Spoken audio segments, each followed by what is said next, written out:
Capítulo 4. El funeral, que se llevó a cabo en la pequeña iglesia anglicana de San Jorge, fue sencillo pero conmovedor. Todo fue muy rápido pues el dueño de la casa donde residían los Beaumont solicitó que se llevaran el cadáver lo antes posible. Así que al día siguiente, después del almuerzo, acompañaron al féretro desde la casa en la cual lo subieron a una góndola fúnebre. Lucía y el marqués la siguieron en la de este por el gran canal hasta la iglesia. El marqués admiró la valentía y entereza de Lucía durante el servicio y después en el entierro que se efectuó en la isla cementerio de San Michel. No había llorado y cuando el féretro descendía Wincombe observó que la joven luchaba por contener las lágrimas. En busca de consuelo deslizó una mano en la de él. Sintió que temblaba y comprendió que ejercía un férreo control sobre sí misma. Su comportamiento le pareció admirable. Siempre le habían disgustado las manifestaciones extravagantes de dolor y en su juventud había soportado suficientes melodramatismos del rey como para estar saciado el resto de su vida. Lucía agradeció las atenciones del pastor con voz tranquila y suave. El marqués pensó que pocas mujeres, por bien educadas que estuvieran, habrían demostrado tal fortaleza. Cuando ya regresaban a la ciudad le dijo: «Su padre se habría sentido orgulloso de usted». «Así lo espero, pero no me ha parecido que fuera papá a quien enterraban, solo su cuerpo. Ahora debe pensar en sí misma y en el futuro». Ella no contestó, se limitó a mirar hacia el horizonte y Wincombe imaginó lo temible que debía de resultar encontrarse solo en tales circunstancias. Sin embargo suponía que en Inglaterra tendría familiares y pensó que más tarde hablaría con ella y le ayudaría a decidir con quién debía ponerse en contacto para avisar de su regreso. Por el momento sería mejor hablar de otras cosas si el tema indicado era Venecia. El sol que resplandecía sobre el agua la convertía en un lugar encantado, de cuento de hadas. Allá donde mirase veía la luz que Beaumont había inmortalizado en el lienzo, como Bellini, Carpaccio, Tiepolo y Canaletto antes que él. No cabía duda de que la luz de Venecia era diferente a la de cualquier otro sitio. Era una luz muy clara, pero nunca pensó el marqués, tan luminosa como la de Grecia. Por la tarde tenía un extraño tinte dorado y siempre, a cualquier hora del día, un misterioso hechizo. «Es el misterio de la poesía», se dijo el marqués y pensó que lo mismo podía aplicarse a Lucía. «¿Ha intentado pintar?», le preguntó de pronto. Lucía le miró como si regresara de algún lugar lejano. «No poseo el talento de papá», dijo sonriendo tristemente. La joven añadió: «¿Piensa usted en que debo ganarme la vida, no?» «También yo he pensado en ello. Sé hablar varios idiomas y tocar el piano, aunque no lo suficiente como para ser profesional. Puedo cabalgar, por brioso que sea el caballo, y también sé coser». Se encogió ligeramente de hombros y añadió: «No es mucho si se tienen en cuenta los años que llevo aprendiendo». El marqués no contestó. Pensaba que todas aquellas cosas eran admirables en una joven de buena cuna pero ninguna proporcionaría dinero a Lucía. Como el marqués continuaba en silencio la muchacha agregó: «He olvidado decir que sé cocinar ya que papá era muy exigente en cuanto a la comida. Pero dudo que alguien me empleara en su cocina». La idea de Lucía esclavizada ante un fogón le pareció ridícula al marqués que al fin habló: «Por supuesto, es imposible que aceptara un empleo de ese tipo. No sé por qué lo dice. Cuidé a papá y por supuesto tenía que hacer la limpieza del sitio donde vivíamos y cocinar cuando teníamos algo que comer. Creo que discute sin estar convencida. Ya le encontraré algo más adecuado para usted, déjelo de mi cuenta. Aún no le he dado las gracias por lo mucho que ha hecho». El funeral estaba muy bien organizado. Se produjo un largo silencio antes que Lucía añadiera con tristeza: «De no ser por usted habría sido enterrado en la fosa común. Hubiese sido vergonzoso. Pero como dijo usted yo llegué en el momento justo por lo que resulta evidente que así estaba escrito. En consecuencia deje de pensar en lo que podía haber sido y no se atormente. Lo intentaré». Otra vez miraba ella a lo lejos y el marqués, al contemplar su perfil perfecto recortado sobre el agua, Pensó que Beaumont debía haber sido un hombre de muy buena cuna. Intentó recordar si había conocido a algún Beaumont, pero a su mente no acudió nadie de este apellido. Cuando tenga oportunidad hablaré con ella de su familia, decidió. Ahora no es el momento oportuno. Había supuesto que ella se vestiría de negro para el funeral aunque el día era caluroso. Para su sorpresa llevaba un vestido de muselina blanca, que no era nuevo ni caro pero sí de muy buen gusto. También su sombrero tenía cintas blancas. Como si advirtiera la sorpresa de Wincom, Lucía le dijo: «Espero que no le disguste que no me haya vestido de negro». Era algo que a papá le disgustaba. El marqués arqueó una ceja y ella continuó: «Mi padre no creía en la muerte. Pensaba que todo tenía vida, por eso pintaba así.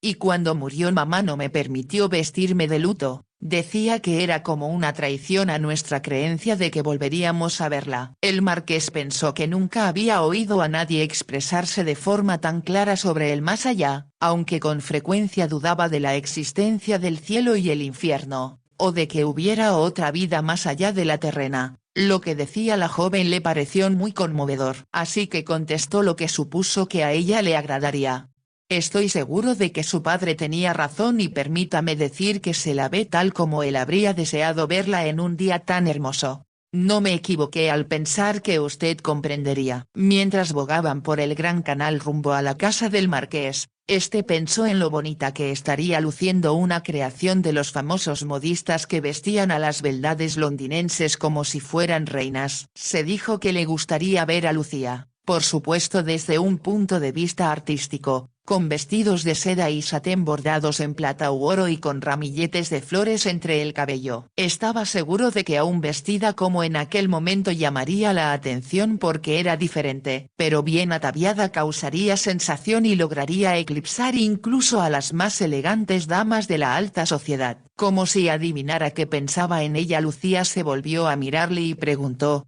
¿No ha cambiado de opinión su señoría? ¿No prefiere que parta hacia Inglaterra en un barco y no le cause molestias?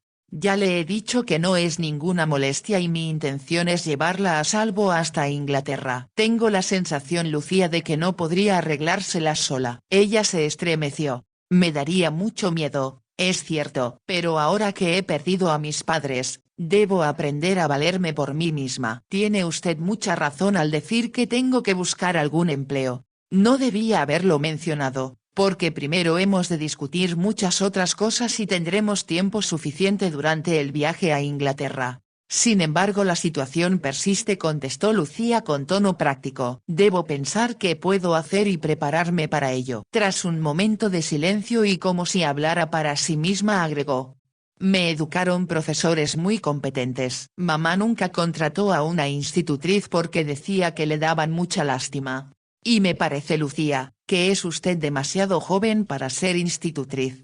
Tal vez sí, pero tengo una educación mejor que la mayoría de ellas. Le pareció que él se mostraba escéptico y agregó: mi padre insistió mucho en que fuese culta, tanto como él y mamá lo eran. Él se graduó en Oxford y en cuanto a ella era tan inteligente que papá estaba empeñado en que escribiera un libro. ¿Por qué no lo hizo? Decía que no deseaba malgastar el tiempo que podía dedicarnos a él o a mí, pero creo que si papá hubiera muerto primero, eso es lo que ella habría hecho. ¿Qué tema habría elegido? Dominaban muchos, como filosofía, costumbres nativas de Europa y la posición inferior que ocupan las mujeres en el mundo. El marqués la miró estupefacto. ¿Cómo podía saber su madre tales cosas? Para su sorpresa, en lugar de darle una explicación, Lucía desvió los ojos y, como ya había sucedido en otra ocasión, el rubor cubrió sus pálidas mejillas. Sin duda pensaba que había hablado demasiado y en lugar de contestar a su pregunta le dijo: creo que desde aquí el Gran Canal se ve más hermoso que en ninguna otra parte. Lo que decía era verdad, porque desde allí se admiraba la larga fila de palacios que conducía hasta el puente Rialto, pintado por cientos de artistas. El marqués estaba a punto de protestar porque eludía su pregunta cuando pensó que sería un error perturbarla aquel día y solo momentos después de asistir al funeral de su padre. Así que manifestó su acuerdo con lo que decía y momentos después llegaron al palacio. En cuanto entraron, Lucía se dirigió a la habitación que le habían asignado para quitarse el sombrero. Tardó bastante en reunirse con el marqués en la biblioteca donde estaban colgados los cuadros de su padre. Observando uno de ellos, el marqués confirmaba su idea de que la luz que Beaumont había pintado en el agua y el cielo parecía vibrar dentro de él. Cuando Lucía entró en la estancia, acercándose le dijo con voz queda: «Es mi favorita entre todas las pinturas de papá». Cuando la terminó me pareció que hablaba. Estaba pensando lo mismo. Ella le dirigió una mirada con la cual expresaba otra vez que le consideraba admirable porque comprendía, y entonces el marqués se dio cuenta de que había llorado. Sin embargo no hizo ningún comentario. Se sentó en el sofá y dijo: «He ordenado que nos sirvan té al estilo inglés». Supuse que eso la complacería, a menos que quiera una copa de champán. «Prefiero el té». Aunque el palacio no contaba con los juegos de plata a que el marqués estaba acostumbrado, apreció la forma en que el cocinero preparó canapés y pastelillos del modo que consideraba a la inglesa. Lucía sirvió el té y Wincom notó que lo hacía con la misma gracia y soltura que podría esperarse de una dama aristocrática. Desde la época de la reina Ana, tomar el té se había convertido casi en un rito sagrado en Inglaterra y con frecuencia el marqués se había sentido irritado por la torpeza que algunas mujeres que tenía bajo su protección demostraba al respecto. Por el contrario, Lucía lo hizo a la perfección. Después se sentó con una taza de porcelana en las manos, tomó primero un canapé y luego un pastelillo. El marqués miró los platos llenos de exquisiteces y observó: «A menos que quiera seguir tan delgada, lo que no está de moda, tendrá que hacer un esfuerzo por comer más». Lucía sonrió. «Nunca en mi vida había comido tanto, ni siquiera cuando estaba en casa. Debe hablarme de ella». «Me ha dicho ya que su padre antes de salir de Inglaterra vendió todo lo que poseían, pero supongo que tiene algunos familiares que se sentirán encantados de darle la bienvenida a su regreso». Se produjo un silencio. «Dijo usted que no hablaríamos de ello por ahora», musitó Lucía. «Desde luego, no hay prisa, pero creo que sería apropiado que les escribiera enseguida para que conozcan las circunstancias en que se encuentra. De ese modo estarán preparados cuando usted llegue». Lucía bajó la vista al suelo y el marqués pensó que era muy joven y frágil. Tal vez fuese solo una impresión causada por sus cabellos tan claros y la blancura traslúcida de su piel, pero a él le hacía creer que era demasiado etérea para enfrentarse a cualquier dificultad. Mas enseguida se dijo que era ridículo lo que pensaba. Si estaba delgada era por falta de alimento y por el esfuerzo de atender a su padre, pero sin duda era una joven saludable y su deber era lograr que se enfrentara al porvenir. Advirtiendo que el marqués esperaba una respuesta, ella dijo: «Le parecerá extraño, pero no tengo familiares».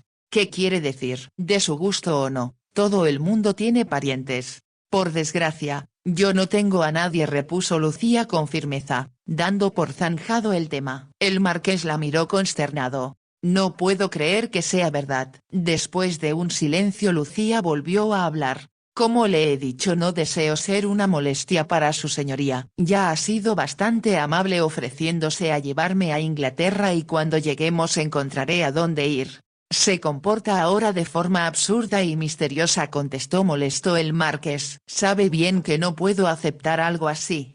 «Me las arreglaré, no se preocupe». El marqués frunció el ceño. «Sé que cuenta con el dinero que le pagaré por las pinturas de su padre, pero debe comprender que no durará siempre. Es más, una jovencita de su edad y su apariencia no puede andar sola. Es imposible. Estaré segura porque regresaré a Little Morden. Pero según me dijo su padre vendió la casa. ¿Hay alguien con quien podré vivir?». «¿Quién?». Le pareció que ella no quería decírselo, pero como si algo la obligara respondió: «La niñera que me cuidó cuando era pequeña tiene una casita allí. Ese plan solo funcionará durante unas cuantas semanas. No esperará pasar el resto de su vida en Little Morden.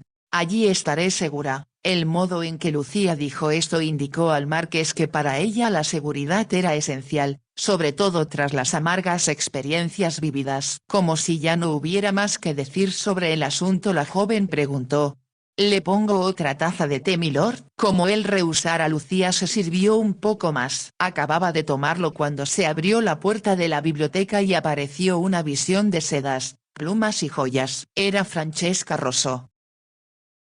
El marqués se puso de pie con lentitud y por su forma de entrar y la expresión de sus ojos sospechó que la cantante atravesaba por uno de sus estados de ánimo más exaltados. Había tenido tanto en que ocuparse desde la llegada de Lucía al palacio y disponiendo el funeral de su padre que casi había olvidado a Francesca. Supuso ahora que debía de estar sumamente molesta por el hecho de que no hubiera acudido a la ópera la noche anterior ni la hubiese llevado a cenar como le prometiera. Sin embargo, antes de bajar a cenar con Lucía le había mandado al teatro una nota excusándose junto con un cestillo de orquídeas, y luego mientras charlaba con Lucía durante la cena, descubriendo intrigado y fascinado a la vez lo mucho que sabía sobre arte, no había pensado en Francesca. No exageraba a la joven al decir que era culta, citaba con soltura poetas de diversas épocas y nacionalidades y Wincolm, fascinado y absorto en su charla, no se había dado cuenta de que era casi una crueldad dejar que trasnochase tanto después de un día tan agotador. Finalmente la mandó a dormir, pero como sentía su mente estimulada y no estaba cansado, había pedido una góndola para pasear por el canal. No le importaba ir solo, tenía mucho en qué pensar y le parecía un alivio no tener que soportar el parloteo incesante y las risas artificiales que inevitablemente habrían resonado en la fiesta a la que habría llevado a Francesca. Durante toda la velada no había pensado en absoluto en el palco que debía haber ocupado en el teatro, en las mujeres cubiertas de brillantes que estarían en los contiguos, ni en los que habría alguno de la enseña austriaca con el objeto de disfrutar viendo cómo ella lo pisoteaba con desprecio. En cambio, tranquilo y contento, el marqués había permanecido en la laguna hasta muy tarde y al retornar al palacio un sirviente le informó de que Francesca había vuelto horas antes y se había retirado a dormir. No sintió deseos de despertarla,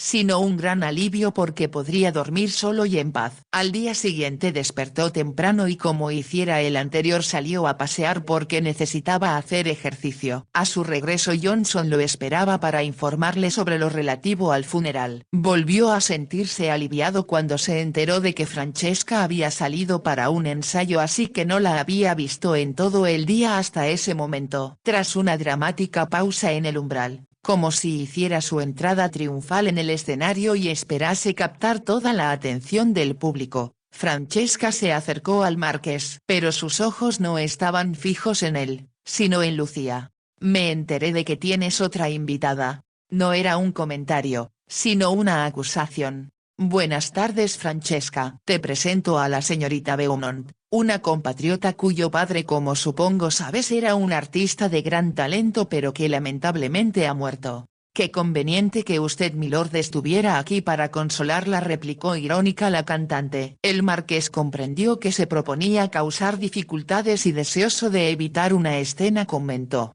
habrás tenido un ensayo agotador, ¿no? ¿Quieres un poco de té o prefieres una copa de champán? Lo que quiero es una explicación. ¿Cómo pudiste olvidarte de mí anoche y no llevarme a cenar como prometiste? Y cuando llegué aquí no estabas. Casi gritó la última frase y el marqués supuso que al no encontrarle en el palacio ella había imaginado que allá donde estuviese con seguridad no sería solo. Molesto por la forma en que le hablaba contestó: sugiero que discutamos esto a solas Francesca. Como se sentía avergonzada Lucía se puso en pie y dijo: me retiraré a mi habitación milord.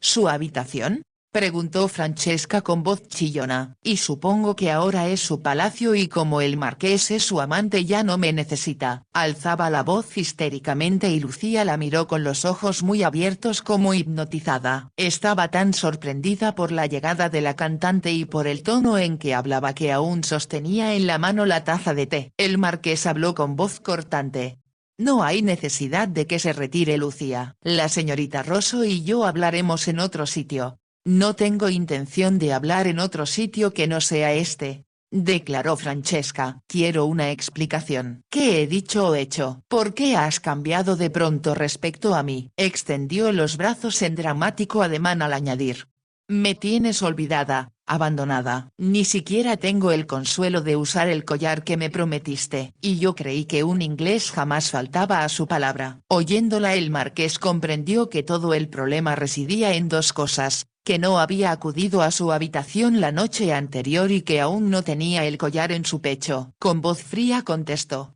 «No falto a mi palabra, Francesca. Tendrás el collar que te prometí. Pero como no me gusta que me armen escándalos en mi propia casa, creo que estarás más cómoda en la tuya». Francesca lanzó un grito que resonó en la estancia. «¿Te atreves a echarme de aquí? Solo pienso en tu comodidad que por lo visto no he podido brindarte». Francesca lanzó otro grito y se acercó más a él. Quedaron frente a frente con la mesa de té entre ambos. «Si te atreves a hacerme esto a mí, Francesca Rosso, lo lamentarás. Ningún hombre me había insultado así. Lamento que te lo tomes así, Francesca, pero debo pedirte que termines con esta desagradable escena. Si no vienes conmigo para hablar con sensatez en otra habitación, será mejor que te deje sola hasta que se te pase tu infundado acceso de furia». Hizo un movimiento como si intentara alejarse, aunque en realidad no tenía intención de dejar solas a Lucía y Francesca. Esta hizo un ademán de detenerle.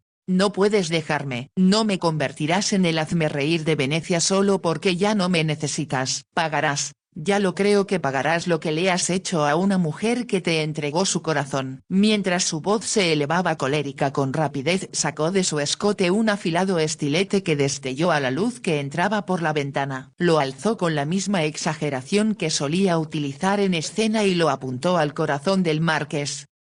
Como era algo que ni en sus más descabellados sueños había imaginado que pudiera suceder, él se había quedado paralizado de asombro. Pero Lucía, viendo lo que la cantante se proponía hacer, sin detenerse a pensar, le lanzó el contenido de su taza a la cara. El té caliente cegó a Francesca y le hizo desviar la trayectoria del estilete, que resbaló sobre la levita del marqués. De no ser por la intervención de Lucía, el golpe habría sido sin duda fatal. Wincom reaccionó por fin y con la mano derecha asió la muñeca de Francesca, obligándola a soltar el arma, que cayó al suelo. La cantante lanzó un grito de dolor por la fuerza con que el hombre sujetaba su mano. A continuación sufrió un ataque de histeria y se dejó caer en un sillón entre gritos, risas y llanto, todo al mismo tiempo. Lucía permanecía inmóvil con la taza vacía en la mano, sin poder apenas respirar. Fue entonces cuando el marqués con voz tranquila le indicó: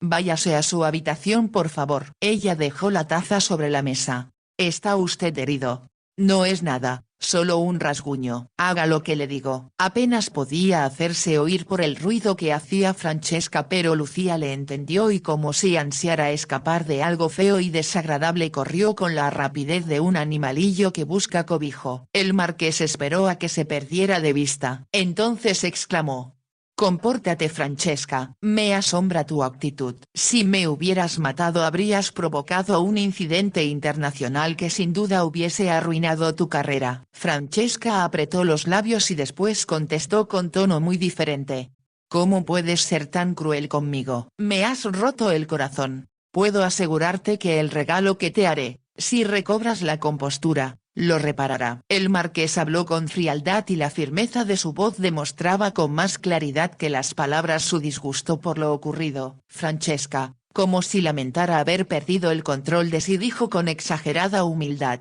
«Perdóname, es que te amo y no soporto la idea de perderte por otra mujer. Por eso no he podido ocultar mi desdicha. Me parece una débil justificación para lo que podía haber sido un asesinato». Recogió el estilete y se acercó a la ventana para arrojarlo al canal. Después se acercó a la chimenea y tiró del llamador. Francesca permanecía inmóvil con los ojos fijos en él. Ahora lentamente se quitó el sombrero adornado con plumas y se arregló el cabello. Cuando se abrió la puerta, el marqués ordenó en italiano: «La señorita Rosso se marcha. Que embalen sus cosas y se la envíen cuando estén listas». El sirviente hizo una reverencia para indicar que había comprendido y se retiró. Entonces Francesca se puso de pie y corrió hacia el marqués para rodearle el cuello con los brazos. «Perdóname», suplicó. «Te amo con todo el corazón. No puedes despedirme así. Te juro que moriré si lo haces». El marqués se zafó de sus brazos. No vale la pena Francesca, sabes bien que cuando cae el telón ya no hay nada que hacer. Te daré algo de dinero. Hizo una pausa antes de añadir.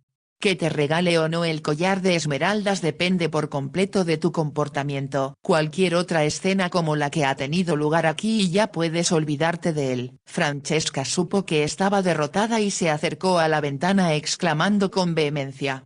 Te odio. El marqués sonrió y no dijo nada. Se sentó ante su escritorio y extendió un cheque por una cantidad suficiente para calmar las ambiciosas exigencias de la cantante. Cruzó la habitación para entregárselo y al ver la expresión de sus ojos comprendió que la suma le sorprendía. Supongo que no esperarás que te lo agradezca. Notó que aún buscaba la manera de recobrarle. Había oído hablar de sus incontrolables explosiones de mal genio y se dio cuenta de que actuaba por impulsos repentinos, sin pensar en las consecuencias de sus actos, y que ahora lamentaba profundamente haber perdido a tan rico protector. La miró pensando que era una lástima que su innegable belleza se arruinara por aquel temperamento sobre el cual no tenía control. Tienes que aprender a actuar Francesca, tanto fuera como dentro del escenario y deberías sentirte agradecida de que algo tan prosaico como una taza de té te haya salvado de estar ahora en la prisión de Venecia que según tengo entendido no es un lugar muy agradable. Francesca se encogió de hombros pero no cabía duda de que lamentaba lo que había hecho. Sus ojos se veían sombríos y en su rostro había una expresión de amargura que minutos antes era de cólera. El marqués se llevó su mano a los labios. Adiós Francesca, gracias por los momentos felices que pasamos juntos y recuerda que en el futuro debes mantener bajo control ese temperamento tuyo. No deseo perderte. ¿Y qué diré cuando se burlen de mí? La verdad, que regreso a Inglaterra ya que es eso lo que haré. ¿De veras te vas? Enseguida, ya nada me retiene aquí. Soltó su mano y viendo que ella pretendía retenerlo se alejó. La góndola te espera Francesca dijo y salió de la biblioteca. Francesca hizo ademán de seguirle pero se arrepintió porque sabía que era inútil y dio una patada en el suelo. ¿Cómo he podido ser tan tonta? Se preguntó furiosa consigo misma. Tonta, tonta. Comprendió que debía aceptar lo inevitable. Así que recogió su sombrero y se lo puso. Se colocó frente a un espejo de marco dorado para arreglarse el cabello y entonces al mirar su imagen sonrió y sus ojos resplandecieron. Si se va mañana tendré el collar de esmeraldas, pensó. Cuando llegó a su habitación Lucía temblaba. Nunca en su vida había pensado que una mujer pudiera comportarse como lo había hecho Francesca Rosso. Ni que fuese capaz de intentar asesinar a un hombre. Solo de pensar en el fino cuchillo clavado en el pecho del marqués se sentía aterrada y enferma hasta el punto que tenía las manos heladas y se estremecía. Se sentó en la orilla de la cama y ocultó el rostro entre las manos. No podía soportar la idea de que el marqués muriera de forma tan horrible. Pensó que si le hubiera perdido después de la muerte de su padre, ahora estaría completamente sola en el mundo y tal vez sin poder cobrar el dinero que él le había prometido pagar por los cuadros. No le parecía correcto pensar en sí misma en aquellos momentos pero se sentía muy turbada por lo sucedido. En los 2 años que llevaba en Venecia había aprendido que ante la menor provocación los italianos reaccionaban con intenso apasionamiento. Ya se había acostumbrado a sus exageraciones, pero jamás hubiese considerado posible que una mujer intentara matar a un hombre, y mucho menos a uno que decía amar. Por supuesto había oído hablar de Francesca Rosso aunque no la había escuchado cantar. Era indudable que por su juventud y belleza los hombres debían de admirarla y amarla pensó. El marqués no le había dicho que se hospedaba en el palacio. Ahora, al pensarlo por primera vez, le pareció extraño que no le hubiera hablado sobre la presencia de Francesca. Y también de pronto, como la veneciana era su amante, pensó en él como hombre. El marqués tenía razón al suponer que para Lucía no era un hombre sino un ser sobrenatural, venido del cielo en el momento preciso para salvarlos a ella y a su padre. Ahora la joven vio a el marqués bajo una luz nueva y muy diferente, y de pronto se sintió avergonzada por haber llorado en sus brazos cuando murió su padre y haber permitido que la llevara a vivir con él sin una dama de compañía. Si ahora le solicitaba una, tal vez la echase de su lado como lo había hecho con la cantante y no la llevara a Inglaterra. Pero tras breve reflexión se dijo que era absurdo pretender que huérfana y pobre como era el marqués la tratase como a una joven de buena sociedad. Era solo una pedigüeña a la que él había conocido en la calle y sobre la cual extendía su magnanimidad. Por supuesto que no necesitaba dama de compañía, ya que para él no significaba nada. ¿Y por qué había de ser diferente, si tenía como amante a una mujer tan bella como Francesca Rosso? Lucía no era tan ignorante como para no saber que por lo general los aristócratas dedicaban poca atención a su esposa y pasaban la mayor parte del tiempo con su amante. Por lo tanto pensó que no debía sorprenderse de que el marqués tuviera como amante a la cantante más renombrada de Venecia. Además, después de conocer a Francesca Rosso entendía por qué era tan admirada. Nunca había imaginado que una mujer pudiera ser tan hermosa y a la vez con una apariencia tan atractiva incluso fuera del teatro. Cuando comenzó a discutir con el marqués, Lucía tuvo la impresión de que estaba en escena. Por desgracia todo había sido muy real. Podía haberle matado, se repitió, y sintió deseos de gritar al pensarlo. Oyó que llamaban a la puerta. Suponiendo que sería algún sirviente, se puso de pie y trató de recobrarse antes de autorizar: «Adelante». Cuando se abrió la puerta vio que era el marqués. Por la expresión de su rostro él comprendió lo que la joven sentía. Después de un silencio anunció: «Vengo a decirle, Lucía, que partiremos de inmediato para Inglaterra. Ya he ordenado que dispongan las góndolas que nos conducirán al yate donde pasaremos la noche. Dispondré que embalen sus pertenencias y las lleven a bordo antes de que zarpemos, lo cual será al amanecer». Hablaba con tono impersonal, como si le diera órdenes a alguno de sus empleados.